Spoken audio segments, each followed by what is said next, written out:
Universitas Gadjah Mada, UGM, dan dosennya, Kasmujo, menghadapi gugatan hukum yang diajukan oleh Tim Pembela Ulama dan Aktivis, TPUA, terkait dugaan penggunaan ijazah palsu oleh Joko Widodo.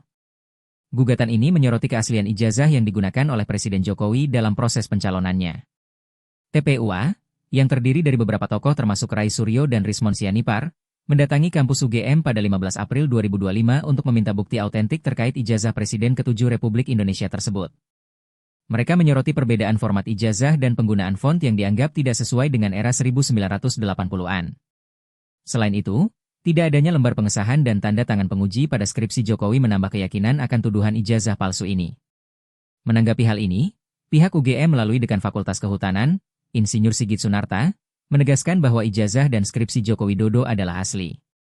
Ia menjelaskan bahwa pada masa itu, penggunaan font seperti Times New Roman sudah umum dipercetakan sekitar kampus.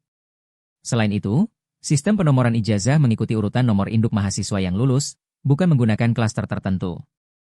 Rektor UGM, Profesor Ova Emilia, juga menyatakan bahwa Jokowi merupakan alumni Fakultas Kehutanan Angkatan 1980 dan dinyatakan lulus pada tahun 1985. Ia menambahkan bahwa perbedaan format ijazah pada masa itu disebabkan oleh belum adanya penyeragaman, sehingga variasi dalam penulisan ijazah adalah hal yang wajar. Pihak UGM menolak memberikan dokumen atau bukti fisik terkait ijazah Presiden Jokowi dengan alasan keterikatan pada regulasi perlindungan data pribadi.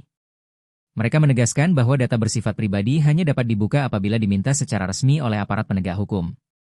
Sementara itu, alumni Fakultas Kehutanan UGM Angkatan 1980, termasuk Mustoha, menyatakan bahwa mereka mengenal baik Jokowi sebagai rekan seangkatan dan menegaskan keaslian ijazahnya.